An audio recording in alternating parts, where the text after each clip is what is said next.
ارتفاع كبير جدا في أسعار الذهب، وعيار 21 لأول مرة يسجل 4970 جنيه. بسم الله الرحمن الرحيم. السلام عليكم ورحمة الله وبركاته. أخبار سارة: الذهب النهاردة هيفرح ناس وهيزعل ناس. الذهب لسه ماشي في سكة الصعود وبيقترب مستوى 5000 جنيه للجرام. تعالوا نشوف مع بعض آخر تحديثات الأسعار ونفهم إيه اللي بيحصل في السوق المحلي والعالمي. هنبدأ دلوقتي في الأسعار، وبعد كده هندخل نحلل الوضع إيه. عيار 24 سجل 5680 جنيه للجرام. عيار 21 سجل 4970 جنيه للجرام.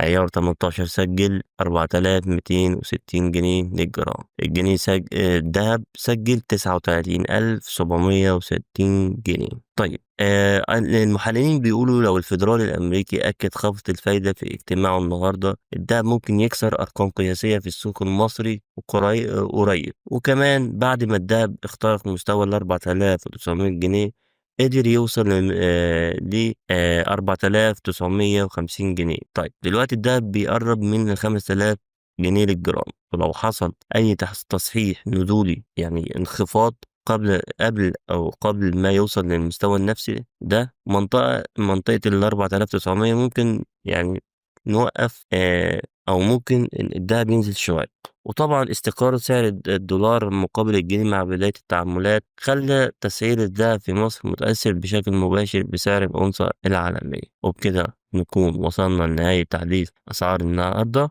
شاركونا في الكومنتات، هل شايفين الدهب هيكمل صعود وهيعدي 5000 جنيه، ولا هيرجع يصحح تاني أو ينخفض؟ ما تنسوش اللايك والاشتراك في القناة وتفعيل الجرس عشان يوصل لكم كل جديد.